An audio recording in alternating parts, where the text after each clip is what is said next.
First spotted in Texas in the mid-90s, these eerie, pale-faced children with soulless black eyes have been terrifying people ever since. What are they, and more importantly, what happens if you let them in? Today, we dive deep into the chilling legend of the black-eyed children. Brian Bethel encountered them while paying his cable bill. In 1996, in Abilene, Texas, after a late shift at the local newspaper, he sat in his car outside a strip mall writing a check. A sudden chill crawled up his spine, the unmistakable feeling of being watched. Looking up, he spotted a group of teenagers standing too close to his car. Their presence felt wrong. Something about them set his nerves on edge. They asked for a ride to their mother's house to get money for movie tickets, hoping to catch a late-night showing at the mall's theater. But something just felt wrong. The movie had already started 45 minutes ago, and their voices too steady, too measured. They spoke like adults wearing the skin of children. A sick feeling twisted in Bethel's gut. The dim parking lot light barely touched their faces, but then he saw. No whites, no irises, just endless, depthless black. Panic surged through him. His breath hitched, his pulse pounded in his ears. Every nerve in his body screamed, "Go!" He slammed the car into reverse, tires screeching against the pavement. As he tore out of the parking lot, he risked one last glance into the mirror. They were gone. Bethel later documented his chilling encounter for the Abilene News Reporter, unknowingly birthing a legend that would spread across continents.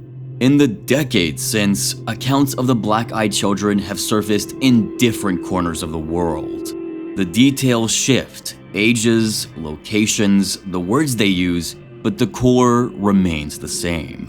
Scholars and folklore experts point to a disturbing pattern. These beings are not just specters or lost souls. They are death itself, wrapped in the fragile form of a child.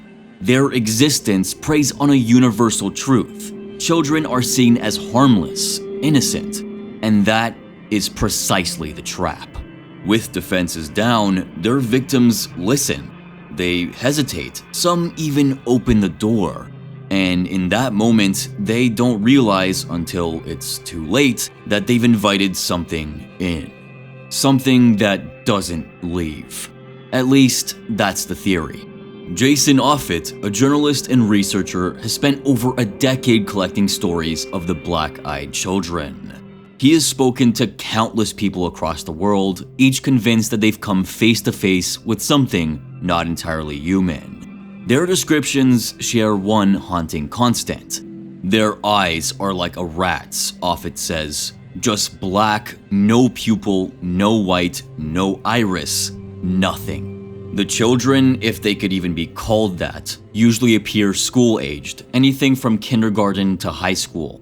Their clothing is always wrong, sometimes too old-fashioned, like they stepped out of a time long gone. Other times, the details are even more unsettling. One account described them wearing crisp, brand new sports jerseys. The team had disbanded a decade earlier. Their voices are flat, eerily mature for their small frames. The words come slow, deliberate, repeating like a broken record. But their message is always the same. Let us in. They start with a plea, a phone call, a quick stop to use the bathroom, a ride home. Harmless requests, ones designed to lower defenses.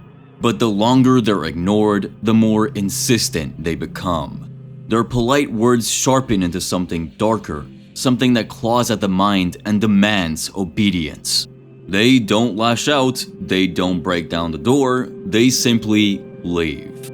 But never before leaving their victims with the deep, gut-wrenching certainty that saying no was the only thing keeping them alive. What makes them terrifying is the unknown, Offutt says. We don't know what they want, and we definitely don't know what happens when we let them in. But there are stories, whispers of those who did, and what followed was never good. There are stories of people who have let them in, and then disastrous things happen, Burke says. Fatal accidents, sudden illnesses, lives unraveling in ways too precise, too cruel to be a coincidence. They're liminal in the sense that they're children, but not quite, Burke continues. There's an uncanniness there because they sort of look like something that we expect, but they're not. In myth, children are supposed to represent a new beginning, a new possibility, a new birth. That's not what these are. And then there are the first-hand encounters, the ones that come long before any knowledge of the legend. The black-eyed children are not the only ones who wear the mask of the helpless. Folklore is filled with creatures that use innocence as bait. Irish legends whisper of changelings, fairy offspring left in place of stolen human children, their presence bringing misfortune, illness, or even worse. In some Native American traditions, particularly around California's Lake Tahoe and Nevada's Pyramid Lake, eerie cries echo across the water. Locals call them water babies, spirits or perhaps vengeful guardians whose wails draw the unsuspecting closer and into the depths. Like the black-eyed children, these entities prey on human nature. They exploit a simple instinctive truth: we are wired to protect what is small, what appears defenseless. And that is exactly what makes them so dangerous. It seems a lot more calculated, Offit says. I think this is what they choose to look like. Nearly 30 years ago, Bethel's account of the eerie night in the parking lot became the first known mention of the black-eyed children.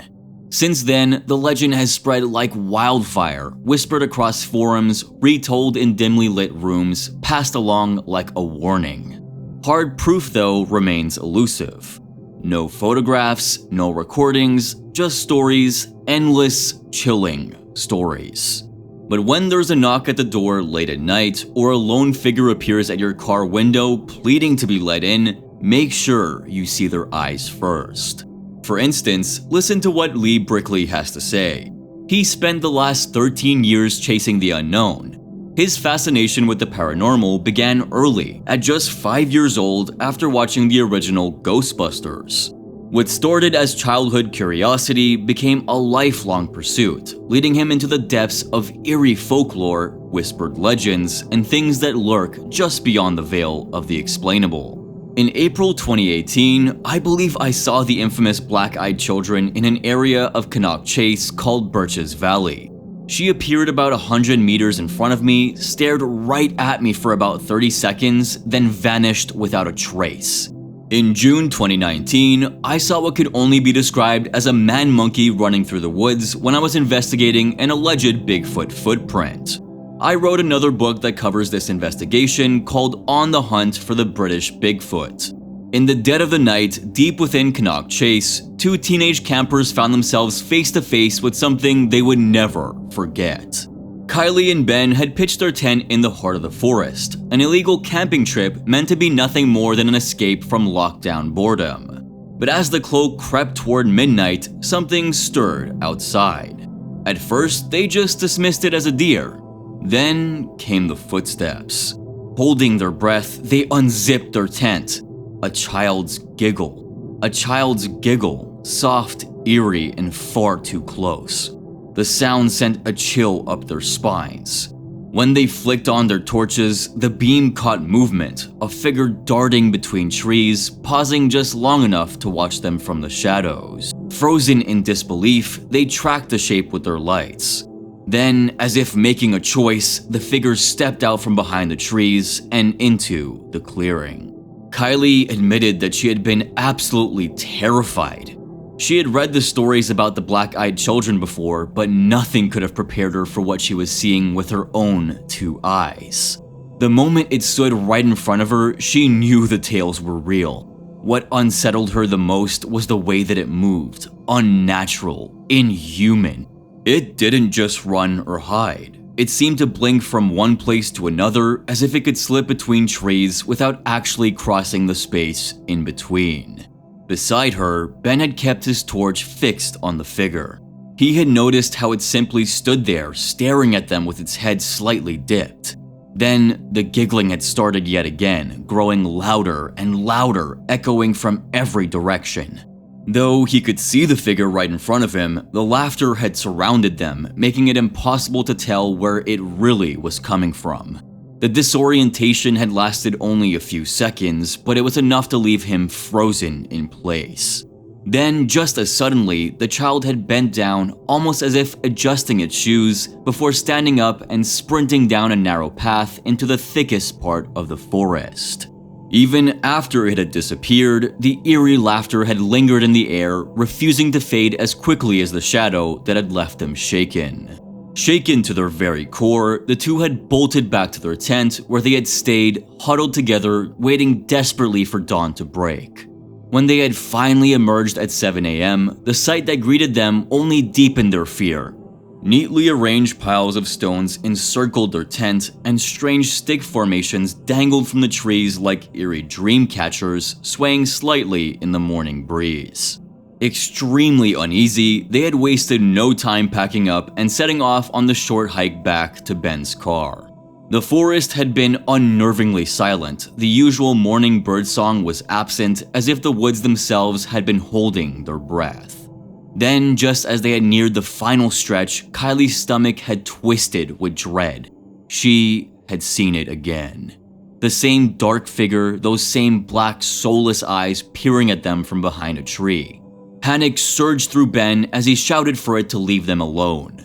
But before they could see if it would obey, they had already been running, sprinting through the trees, branches whipping past them, feet pounding the earth until they had thrown themselves into the car and sped away. They had finally left the forest and its impossible horrors behind. Paranormal investigator Lee had not been surprised to learn that Ben and Kylie had encountered the very same ghost he himself had once seen. He had admitted that he believed Cannock Chase to be a kind of paranormal portal, a place where beings and entities from the next world could slip into this one. In his view, the woods were not only haunted by the spirits of the dead, but also home to something far more sinister. Numerous monster sightings had been reported in the area, and he was convinced that those creatures did not belong to this world after all. They came from somewhere else, somewhere much darker. Are they aliens like conspiracy theorists claim, or are they the children of Satan like demonologists warn? What's your take? Let us know in the comments section down below. And if you enjoyed this video, don't forget to drop a like and subscribe if you haven't already. Stay safe, and thanks for watching.